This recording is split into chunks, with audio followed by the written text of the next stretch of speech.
Hi, friends. Today, I want to tell you a very special story. This story is about me. This story is about love. This story is about a rich boy. And yes, he kissed me in public. But wait, that is not the full story. That is only the middle. Let me start from the beginning. My name is Alina. I am a simple girl. I live in a small town. My family is not rich, but we are happy. I live with my mom, dad, and little sister. My dad works at a shop. My mom is a teacher. We don't have much money, but we have love. I always dream big. I want to study hard. I want to be successful. I want to travel. I want to fall in love.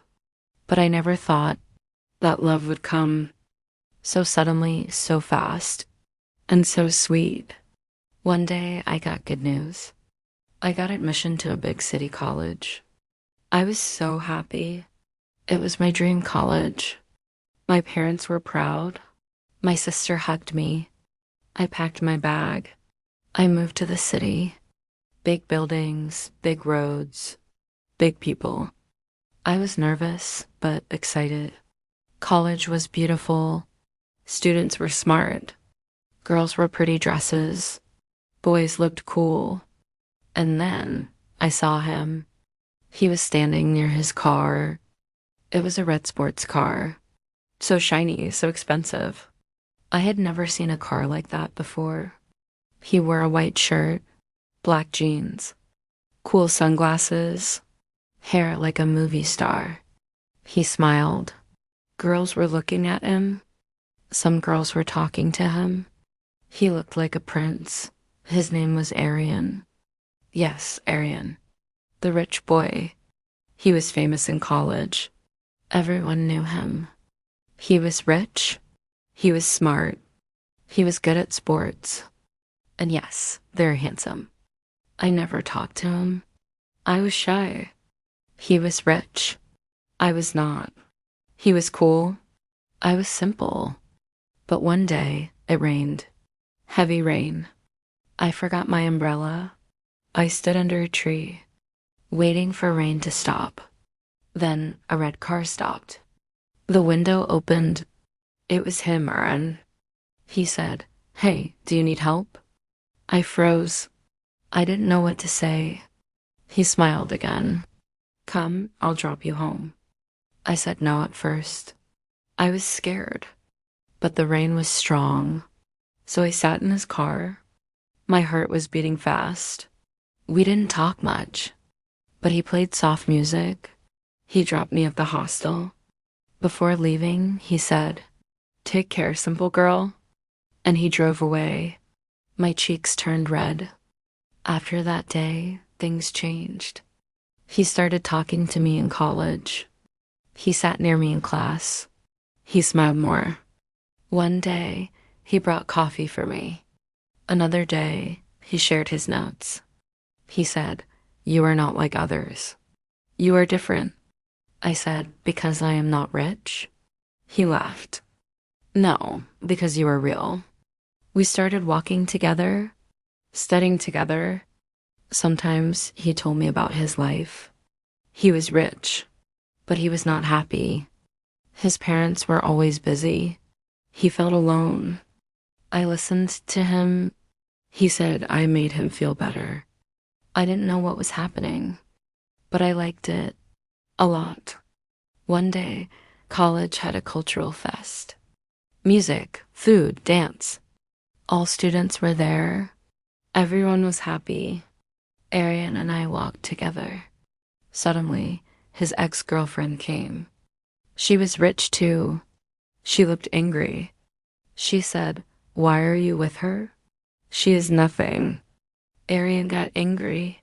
He said, "Don't talk like that." She laughed. "She's not your type." And then something crazy happened. Arian turned to me. He looked into my eyes. He held my face. And he kissed me. Yes, in front of everyone. In front of his ex. In front of the whole college. Gasps, whispers. Everyone was shocked. I froze, but I felt something warm, sweet, safe. He looked at me and said, "Now they know. You are mine." After that day, everything changed. Some people smiled at me. Some people were jealous. Some friends stopped talking to me. But Arian didn't care. He said, "Let them talk." He started picking me up from hostel. He brought me flowers. He held my hand in public. But not all stories are perfect. Not all love is easy. Some people were planning something. Some people didn't want us together. And then one day something happened. Something big. But that, my friends, is a story for part 2. In part 1, I told you my story. I am Alina, a simple girl from a small town. I met Arian, a rich and handsome boy at college. We became close. He kissed me in public during a college event. Everyone saw it. Some people were happy. Some were jealous. But love is never easy. Let me now tell you what happened next. This is the final part of my story. After that kiss, things changed fast. People started talking about us. Everywhere I went, I heard whispers. Is that the girl Arian kissed? Why is he with her? She is not rich like him. Some students were nice, but many were not. Some girls hated me. Even some teachers looked at me differently. But Arian was with me. He smiled. He held my hand. He said, "Don't worry. I'm here." But deep inside, I felt scared. I felt like something bad was coming. One day, Arian said he would meet me after class. But he didn't come. I waited 1 hour, 2 hours, no message. No call. Suddenly, I got a call. It was from Arian's friend, Eamon. He said, "Alina, come quickly. Arian is in trouble." I ran. My heart was beating fast. When I reached the parking lot, I saw Arian. He was standing with his father and 2 police officers. I froze. What was happening? Arian's father was a big businessman. He looked angry. He said, "This girl's the reason you're failing in studies." Arian shouted, "That's not true." His father pointed at me. "She is using you. She wants your money." I felt tears in my eyes. I wanted to scream, "That's not true." But my voice was gone. The police said, "Sir, we will handle this privately." Arian's father looked at me and said, "If you truly care about my son, leave him, or we will destroy your future." That night, I cried. I couldn't sleep. Arian tried calling me, but I didn't answer. I thought, I love him, but I can't destroy his life. I am just a small-town girl. I don't belong in his world. The next day, I went to college. I gave Arian a note. It said, "You deserve a better life. I will not stand in your way. Forget me. Be happy." And I left. I deleted his number. I stopped going to events. I stayed alone. Every night I cried, but I told myself, this is right for him, for his future. 1 year passed.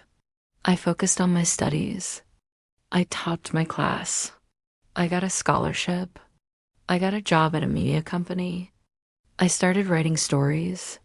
I became a storyteller, but my heart still remembered him, Arian, the rich boy, who kissed me in public. I tried to move on, but some love never goes away. One morning, I got a letter at my office.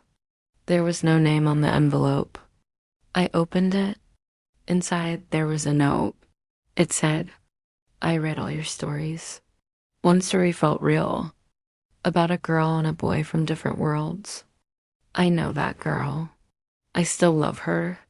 Will she give me one more chance? Tears rolled down my cheeks.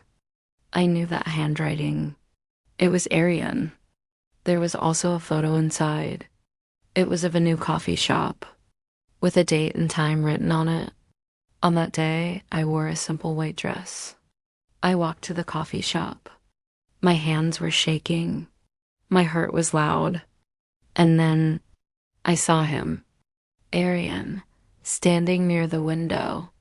He had the same smile, the same eyes, but he looked stronger. He walked to me. I couldn't speak. He said, "You were wrong. You are not small. You made me better. I want to start again." I said, "But your family." He smiled. "They wanted me to forget you, but I couldn't. I left my father's business. I opened my own company. I am building my own future with my own rules."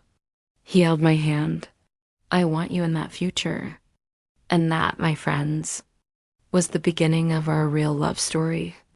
We started again, not as a rich boy and a simple girl, but as two people in love. We faced many challenges, but this time we were stronger.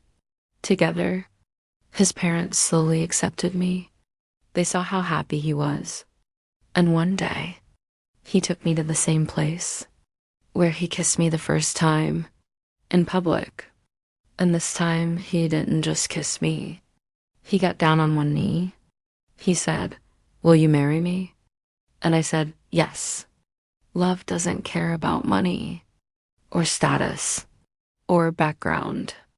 Love only cares about the heart. And if your heart is pure, you will always find your way back. Thank you for listening to my story. Subscribe for more love stories. Like, share, and comment if you believe in real love. And remember, sometimes the richest hearts are not in big houses, but in small moments